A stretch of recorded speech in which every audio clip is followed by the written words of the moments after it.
I'm James Rule. Welcome to the Lonely Leader podcast, where we help existing and aspiring leaders find clarity, build resilience, drive performance, and enhance fulfilment.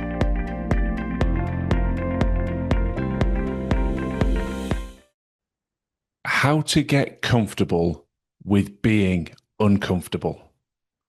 This is the theme of today's episode, and it's something I've thought a lot about recently.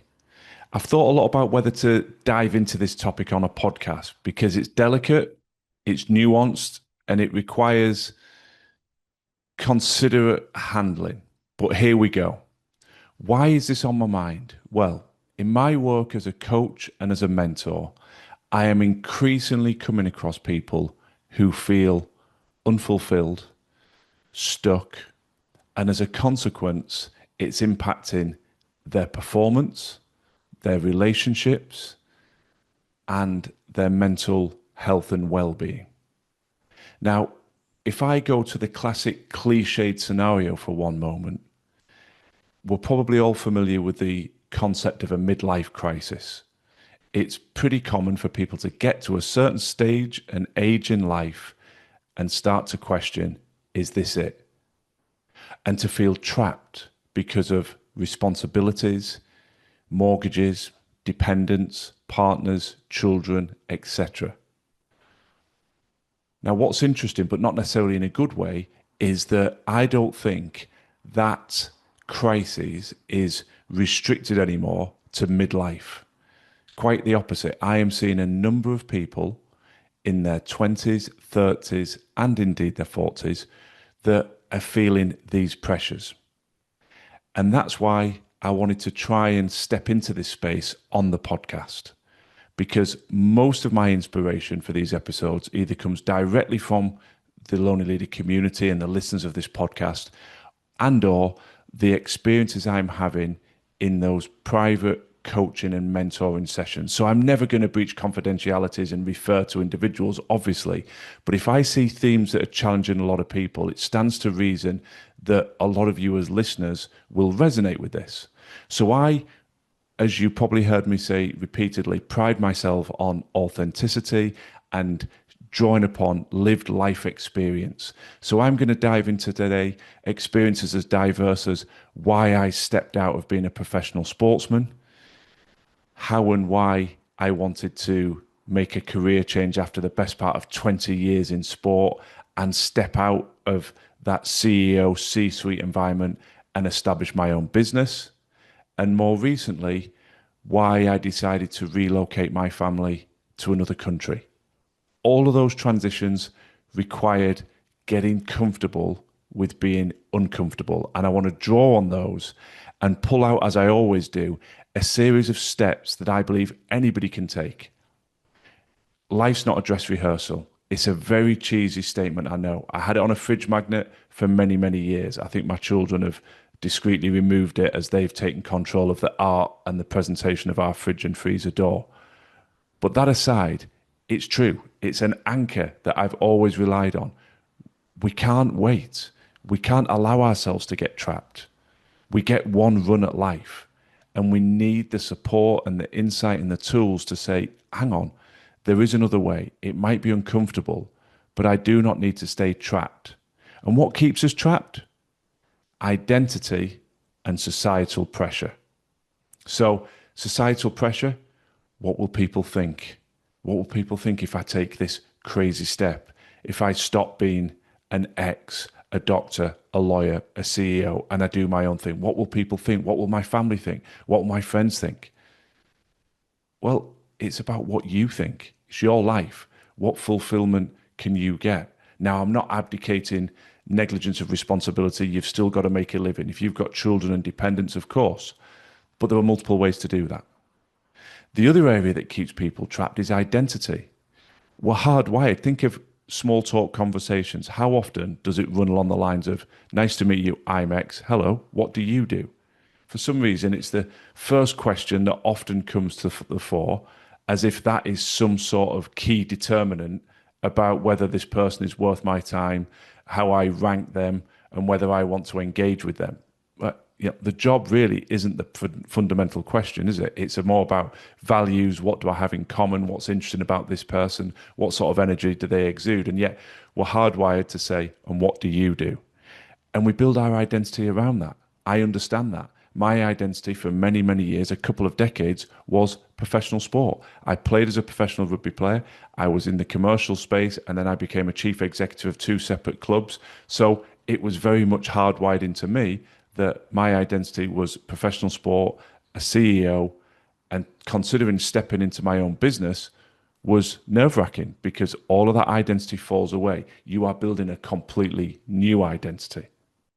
So, as I said at the start of the episode, I pride myself on authenticity. I do not say I have all the answers, but in my experience, people really connect when they believe that you are coming from an authentic place, when they believe you have walked a path that is of interest to them, and that you have taken the bumps, the bangs along the way, you found the hacks, the shortcuts, and you're willing to share it all. And that is where I derive so much fulfillment now that I am able to take my learnings, enhance them with all the learnings from the multitude of leaders I work with around the world, and then distill them down to ensure that I am as impactful as I can be as a coach and mentor. So let me just quickly walk through some of the key transitions and some of the periods of my life where I've had to really truly embrace that notion of being comfortable, being uncomfortable. So first one, professional sport.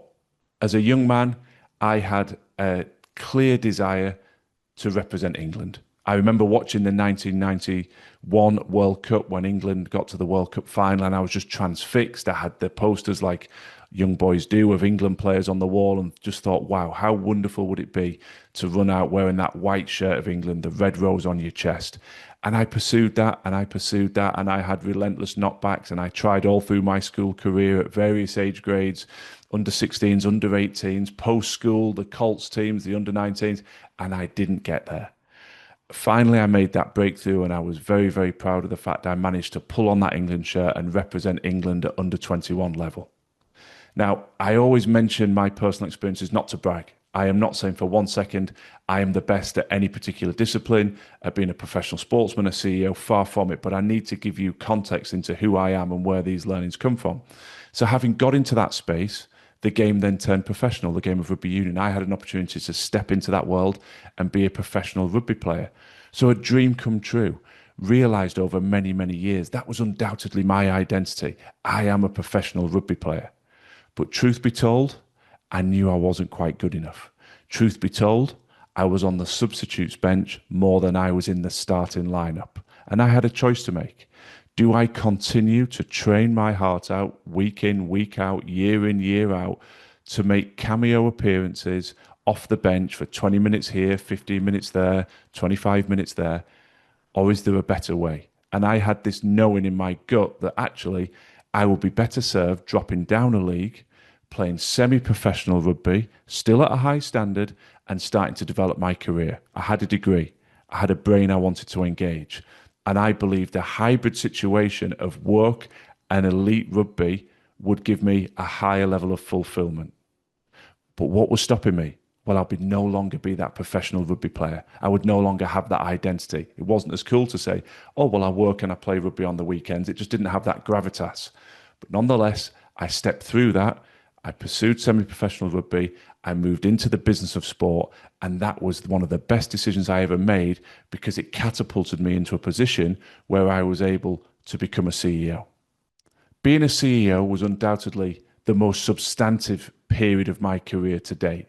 I did that role across two clubs. It was hugely rewarding, brought me a phenomenal amount of fulfillment, but also brought me the most stressful, challenging, and harrowing periods of my life. The intensity of working in a CEO position within professional sport is unrelenting. It is a 7-day-a-week job, 365 days of the year. And that intensity eventually started to compromise my health. But I pushed through. I collapsed with pneumonia. I was hospitalized with that. I ended up with pleurisy. I was hospitalized with that. But I kept going. Why? Well, this is who I am. This is what I do. This is how I provide for my family. I've walked through so much adversity, so many challenging periods. I can't step out of it now. But my life was evolving. My life was changing. And this is a core message that I see all the time. I had moved from being a young 28-year-old man when I stepped into my first CEO role into being a husband and a father. And what was my definition of success was evolving. And I didn't want to be working 15-hour days, missing key events left, right, and center with my children. So I had another feeling developing of I want to start my own business, but again, required a step back from the societal pressure. Well, why would you stop being a CEO? The identity, this is who I am. But having experienced it once, stepping out of being a professional rugby player into the world of business, I drew strength from that experience, knowing that I would face discomfort, knowing that I would be uncomfortable, but that the likelihood of a higher level of fulfillment would be waiting for me on the other side. And so it proved. And that was the formation of the Lonely Leader. Was it challenging? Of course it was. I set that business up just before COVID, just before lockdowns. I went from a period of having a full calendar of delivery to within a 72-hour period, every single client calling me and saying, we're not cancelling, we're just going to postpone until the staff come back into work and we'll pay when they do. So I went from a full calendar to an empty calendar and from a healthy cash flow to zero cash flow. So every one of these transitions, I don't want to over elaborate for the context of brevity in this podcast, but if we were working together, I would dive into that in more detail because that discomfort was there at the point of every transition. However, I evolved through that. I evolved from being a professional rugby player into the world of business and became a CEO. I evolved from being a CEO in the sporting world to a founder and entrepreneur and driver of my own business. And last but not least, I decided a few years ago that it was time to relocate my family. Very much family-centric based decision. I wanted a better climate. I wanted an ability to live between the UK and another country. I wanted the ability for my children to experience a different culture, a different language, and to be outside as much as possible. Phenomenal amount of discomfort. I come from a close family. My client base is very much UK based, and there were a million reasons why you wouldn't do it. However, I pushed through that discomfort, made that transition to find the rewards on the other side. Now, throughout this episode, I'm going to be candid with you. I am not comfortable in this current moment of sharing these insights because I'm sharing them with brevity. I'm sharing them without a real depth, and there's a danger that it looks like I'm simply patting myself on the back and talking about, look what I've done. If we were working one-to-one, I'd have a deeper level of connection with you and I'd be able to go into the more detailed explanation of these key transitional pivots within my life. But nonetheless, my gut's telling me to push forward with these analogies because it sets the context of why I have a high level of confidence in the tips I'm about to share. So forgive me for reiterating this point, but everything I've shared so far is not about me making arrogant statements of successful life moves. Far from it. Every single one of them was difficult. I wrestled with it. I looked back and thought, am I doing the right thing? Maybe I've made the wrong call. But now with the benefit of hindsight, and we've heard the phrase, we're all geniuses with the benefit of hindsight, I look back and go, no, they were the right calls. So let's step into some of the key things that I do with individuals to help them become comfortable with discomfort. Because when they become comfortable with it, it allows us to lift our heads, to see the wood for the trees and start really understanding what will bring you fulfillment and how we're going to get there. And that is something that gives me a huge amount of fulfillment. There is nothing more impactful and powerful for me than working with someone who is, in their own words, in a funk, feeling flat, or more seriously, feeling really uncomfortable with their mental health, and helping them through to a happier place, a more balanced place, and a place where they no longer feel that level of anxiety, stress, or indeed more seriously, feel that their mental health is suffering. So let's dive into the tips. The first one is we need to establish your value set. Now, point number one, point number two are going to be a little bit interlinked. But what do I mean by that? Well, I see our lives very much like a jigsaw puzzle. Everybody's different. Everybody's got a slightly different collection of pieces. Yes, there will be some overlap, but really supporting you to identify what are your values, what matters to you. That is an essential first step for everybody I work with because that is the foundation on which everything else is built. The second key step is establish clarity. Now, that is multifaceted. Where are you? Where do you want to go? How are we going to get there? Now, it sounds ridiculously simplistic, but time and time again, I meet people trapped on what they call the treadmill that they can't get off or the hamster wheel. They are running like mad, head down, work, work, work, one meeting to the next meeting, one call to the next, one email to the next, one week to the next, one month to the next, one year to the next. Time just keeps passing them by. And they do not have either the ability or the support to allow themselves to step back and say, hang on a second, is this it? Is this what I want? Is this how I'm going to see out the rest of my career? And these are the sort of things that, like I said at the start of the episode, I hear regularly. I work towards a destination. I've arrived. I've got the house. I've got the car. I've got the job title. I've got the salary, but I don't feel fulfilled. I feel empty. And that's what starts to gnaw away at you. So how do we push through that? Tip number one, let's get your values established. Tip number two, what is success to you? Where would you like to be? We need to understand that because if we don't understand our destination, well, then we become the proverbial headless chicken. We are running in circles and we do not have that ability to move forward. And I talk about clarity across your whole life. I need to understand what does success look like personally and professionally. There is no such thing as work-life balance. It's work-life integration. Going back to my earlier cheesy point, life is not a dress rehearsal. So we need to fuse together those North Stars of, well, where are we trying to get to personally, professionally? Let's bring it together and let's build that plan. And that takes me nicely into the third tip, build a roadmap. We've got the value set established. We've got clarity on where we're trying to get to. Now we need to start to build a roadmap. We need to understand the key steps to get us there. We can't just click our fingers. Unfortunately, there is no silver bullet, no magic bean that says, well, now I know where I'm going. I'll just do this and I'm there. Of course not. And we can get overwhelmed and fall away from our ambitions because it just seems so far away. Well, we need to take small, consistent action that moves us closer. Every day, we're trying to move ourselves closer to that dream. One of the major challenges in building this roadmap is people struggle to get the ownership and the accountability right. And again, this is an area where I derive a lot of pleasure helping people, helping them answer the right questions, look within to start to take the ownership required. But then we need some accountability. Now, you may have that accountability partner already. It may be your partner. It may be your best friend. It may be a parent. But often people lack that. And without accountability, it's difficult to make those initial steps, to get the engines fired up, to get the wheels turning, whatever analogy you want to use. And that's where I love to come in and help people with that accountability, those regular touch points, those regular check-ins to say, how are we developing? How are we moving forward on that plan? The fourth core area is dismantling societal pressure. The reality is we are conditioned as children, as employees, we are conditioned in the frameworks, the beliefs of our parents. We are conditioned in the framework, the cultural beliefs of our employers, the bosses we have worked for, and it presses us into that mindset. Well, I have my job, I work for 40 years, I retire, I clear my mortgage off, full stop, the end. And that's fine.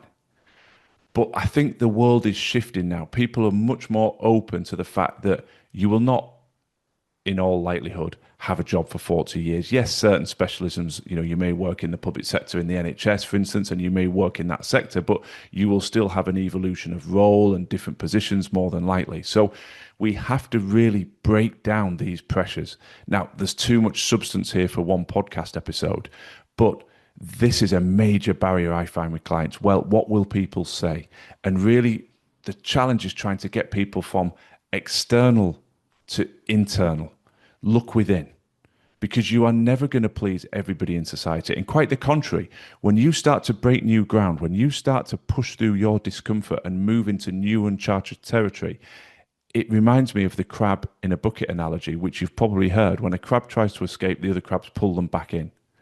People do not like it when you put the spotlight on their lives. And if we all accept the status quo and frustratingly trudge forward, not deriving the highest level of fulfillment we could, well, then we can all take some sort of perverse comfort in that we're all the same. When somebody breaks free and says, I'm changing my role, I'm changing the way I operate, I'm changing where I live, invariably you're not met with support, praise, and recognition. You're met with critiques and derision. People saying it'll never work. Why would you do that? Why would you give up this role? Why would you give up the security? Why would you move? Because in effect, the challenge here is that you're identifying that where they work, where they live, or how they live their lives is not necessarily optimal. So it's a very, very difficult process to be able to step through. But fundamentally, we have to go from looking externally to looking internally and going back to those earlier points about what are your values? What is success to you? What is the end destination you're trying to reach? And irrespective of that societal noise and pressure, having the comfort and the courage to keep moving forward towards what matters to you. The next tip is a reframe of the title of this episode. Get comfortable with being uncomfortable. I would love to say that you can make a decision to change your job, change where you live, change your relationship, and it will be instantly a utopian situation, a million times better. But the difficult reality is it won't be.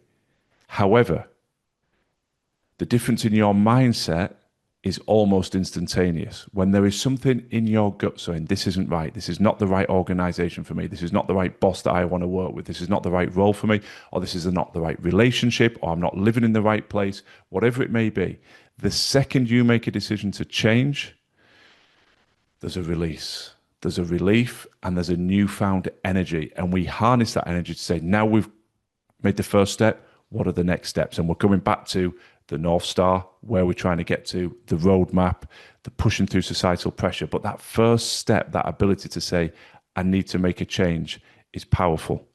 And knowing that there will be discomfort and you will feel uncomfortable is half the battle.